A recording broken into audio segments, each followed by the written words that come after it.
have to talk about Obi-Wan Episode 4. Did they need to have Obi-Wan and Vader having fever dreams in their bathtubs about one another to start this episode? That was hilarious.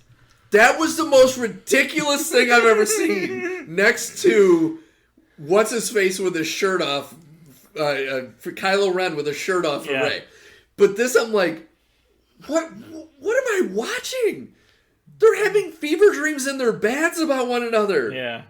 What is this? And that's how the show started. And like so the last episode ended with Leia being seemingly abducted. Yes. And then the next episode starts with Obi-Wan in his bath.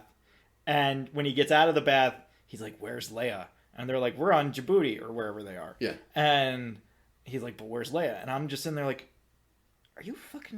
did you not go back for the little girl? Yeah. You fucking morons. Are you serious? Or like, at least do what Star Trek has the decency to do and say, I teleported back up here. What do you want? Yeah. Like, just say, well, we looked for the girl, but she was already taken. Exactly. Like, just say it. Just say it, because otherwise you look like fools. Yeah. You look so stupid. And just, I'm glad that Obi-Wan got over all of his problems that he was having for the first 3 episodes. Oh, he was super healed. Not only was healed, he was using his lightsaber. Better in this than any episode. He had a connection to the Force. Yeah. In the first part of the episode, he couldn't move a thing across the floor of the cargo ship that they were on. By the end of the episode, he's holding back an entire lake of water in this slipstream. And I'm just like, and he's using his lightsaber, and it's like, this is the guy who, for the last 3 episodes, and don't get me wrong, I complained at length last week about how he's not using his lightsaber. Yes. Because he's not even really trying to be undercover, because he's dressed like a Jedi, and he's flashing his lightsaber all over the place and all these other things. So, like, I'm glad he's using it. What was the fucking point of setting it up that he wasn't going to use the Force and he wasn't going to use his lightsaber? Even in this episode, you set that up. What was the fucking point of that if you were just going to be like, well, but it's, okay, you know what? We don't have a reason for him not to do it here. He absolutely would, so we're going to have him do it. It's hard to watch a show and not have one good thing to say about it. Because, like, even, once again, and I can't stress this enough, I know people who listen to the show and friends of mine and all that know that I'm not a massive fan of Star Wars. It is the one franchise in pop culture that I have forced myself to try to like. Mm-hmm. I own all the movies except The Last Jedi. I've watched every show. I've watched everything. And I truly want this to be good. How can you have the planning session for invading a highly... It's like invading the, what do they call it? The raft in MCU. A highly fortified, in the middle of an ocean planet base filled with the Empire. The planning stage took 4 minutes. Well, not only that, all of those conversations were completely pointless. Yeah. Did you notice that the way the conversation would go is Obi-Wan would say, "I need help," and O'Shea Jackson Jr. would say, "We can't help you. There's nothing really here." Yeah. And so Tala would say, "Well, then you're going to have to move all your stuff because this place isn't secure." And O'Shea Jackson Jr. says, "Well, I can't do that." Yeah. And Obi-Wan says, "Well, then help us." And then it cuts. And it's like, that wasn't a resolution to this argument. And then Tala says, "Well, I'll help you. Prepare my ship." It's like, well, how are you going to get in the goddamn base? Not only that, why didn't we just have this whole conversation about how you needed their help? If the plan was always just to use her credentials to get in the base, then what the fuck was the point of sitting around and having all of us have this long conversation with Wade? Also, why the fuck is this? One guy's name is Roken and the other guy's name is Wade. You can't come up. Come on. It's Wade Solo because he's by himself, so it's Wade Solo. I was just blown away at how stupid it was. Okay. So now we got to move on to the interrogation. Yes.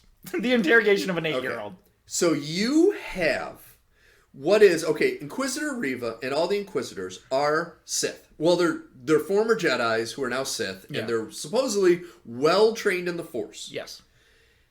She cannot, in all of her powers, where everyone has all of this unbelievable respect for her abilities, even though she goes rogue too much, she cannot outsmart a 10-year-old girl.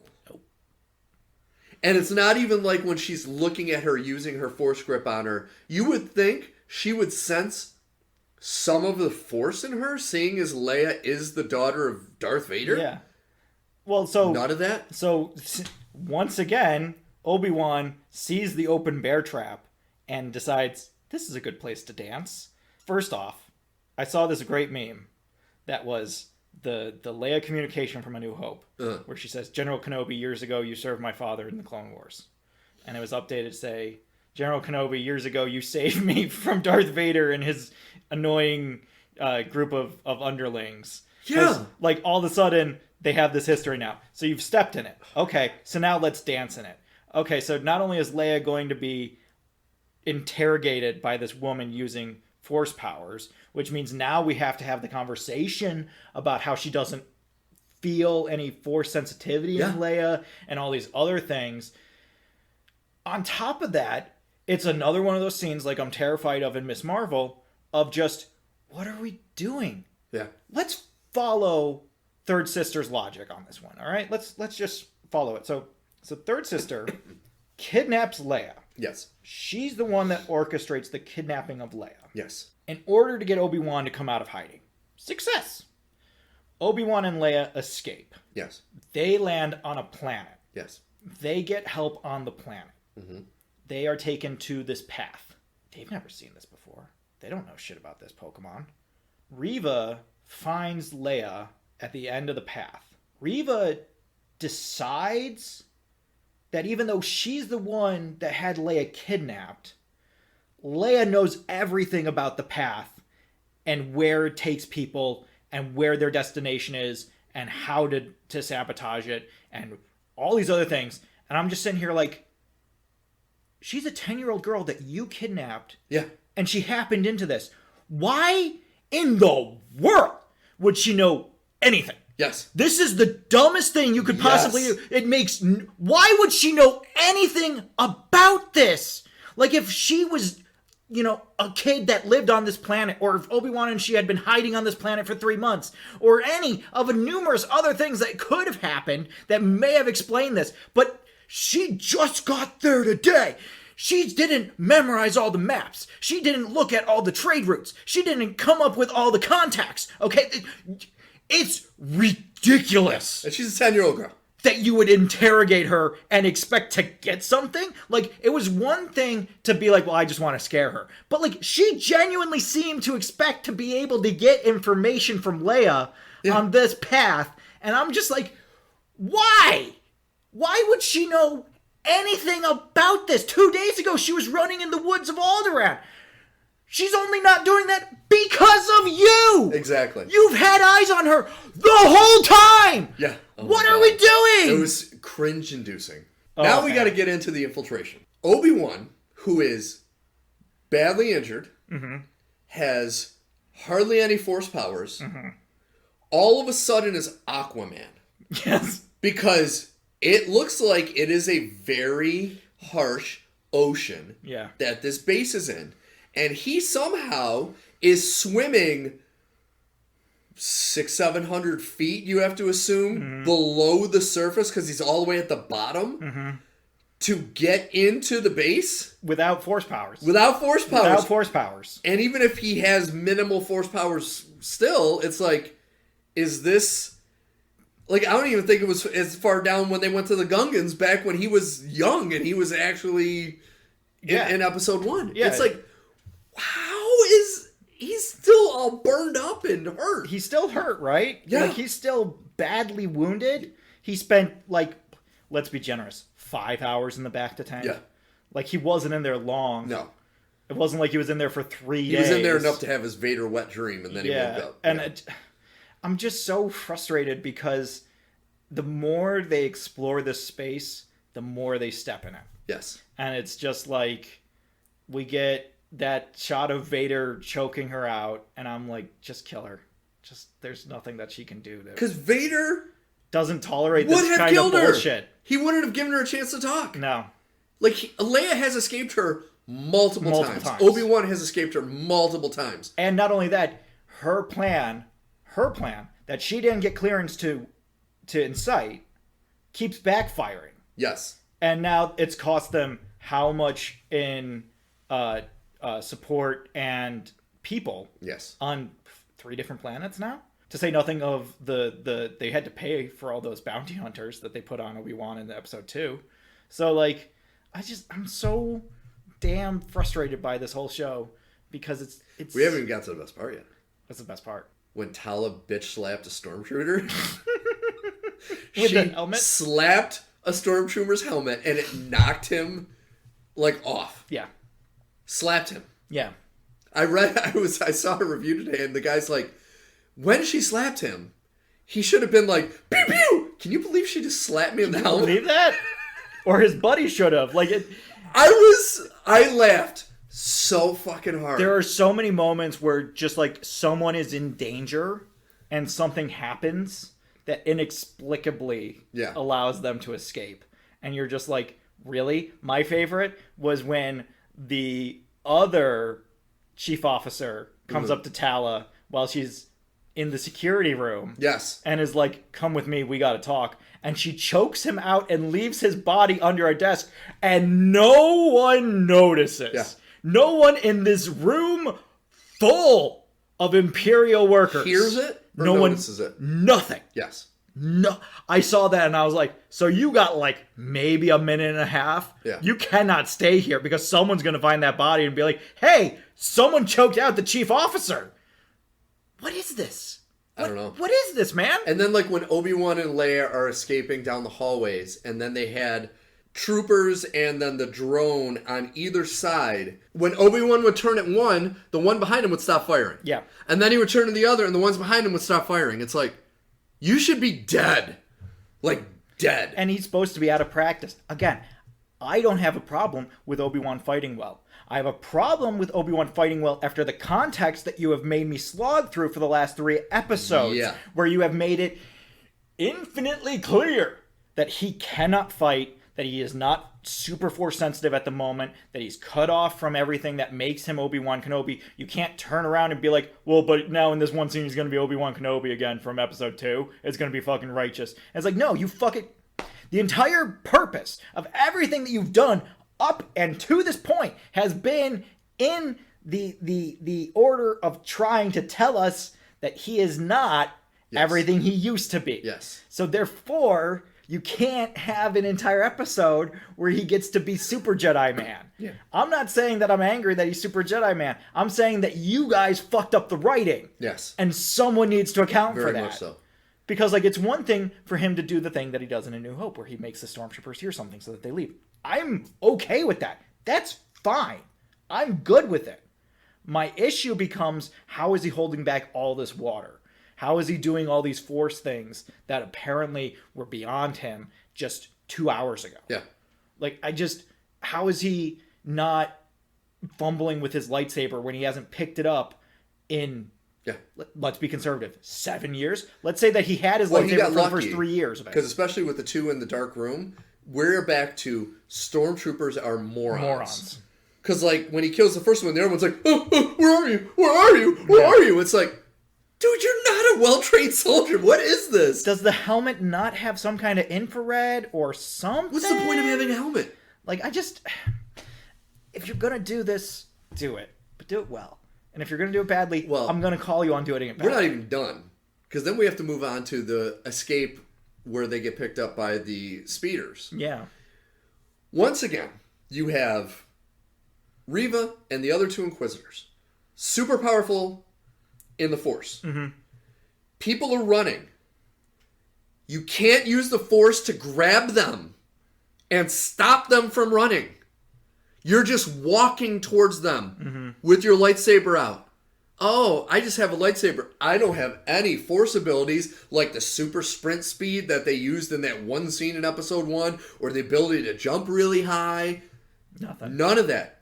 Force grab a 10-year-old girl who's not that far from you and pull her back to you. Look at Doctor Strange, that scene where America Chavez gets pulled back by her hair. Yeah. Like, there could be some cool shit here. And then when they're getting into the speeder, and Reva's right there.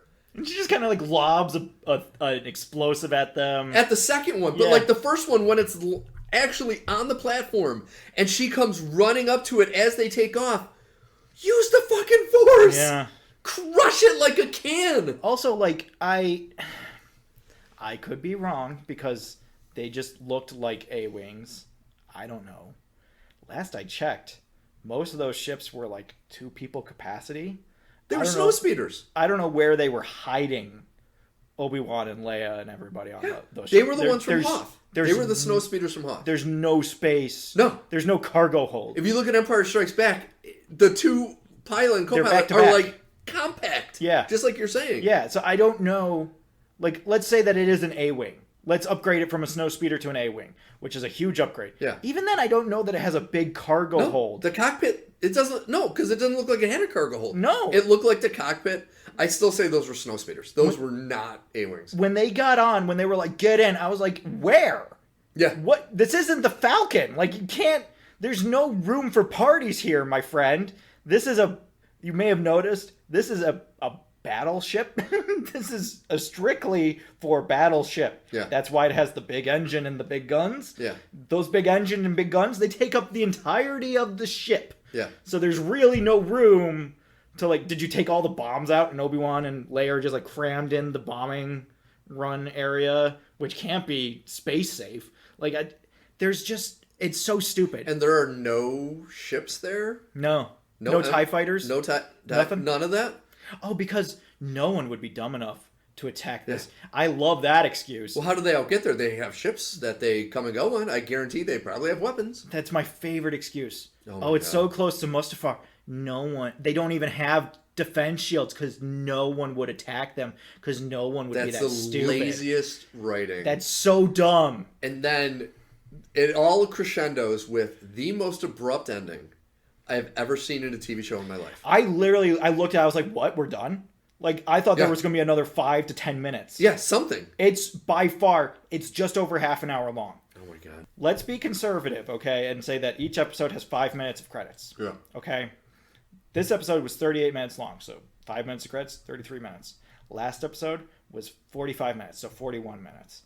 The episode before that was 48 minutes, so about 45 minutes. Yeah. The episode before that was 55 minutes. So it's just, we went do.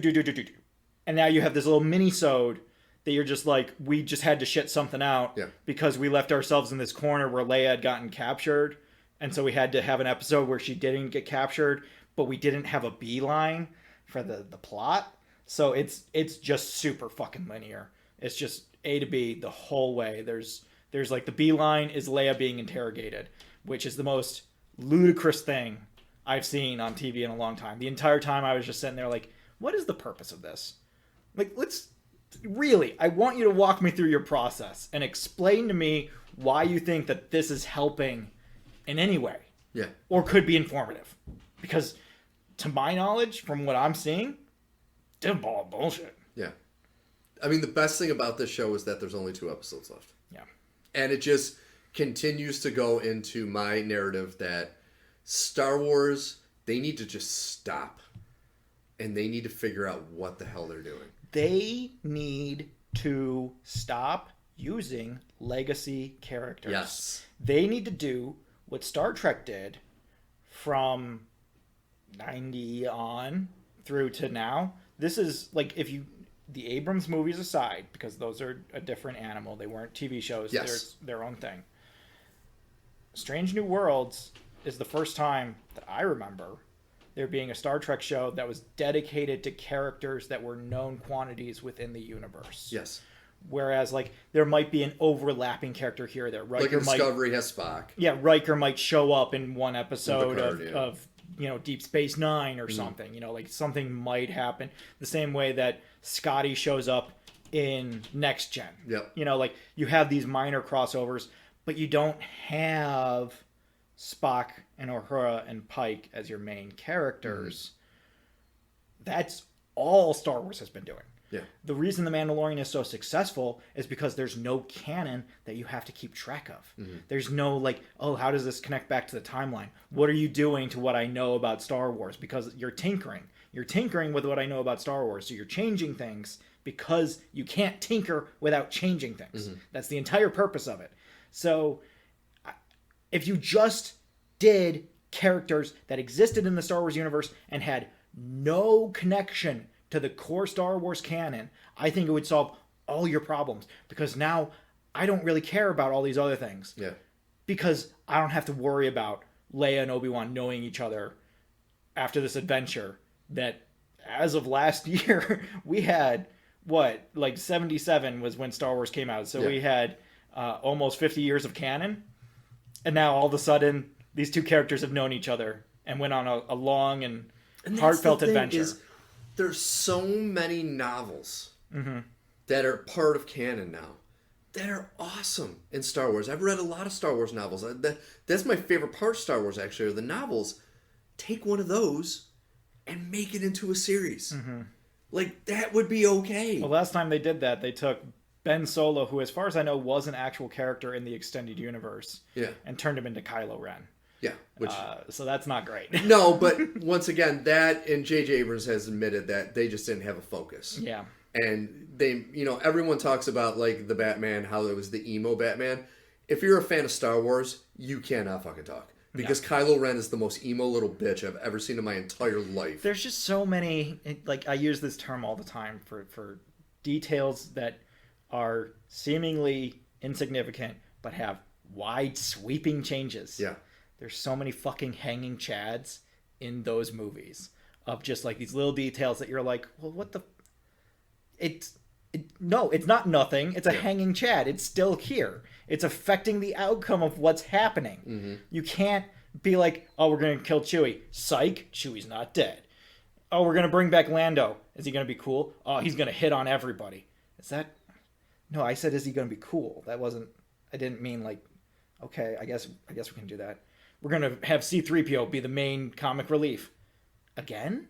And then we're going to kill him. No, he's not dead. No, he's not dead. We're just going to erase his memory.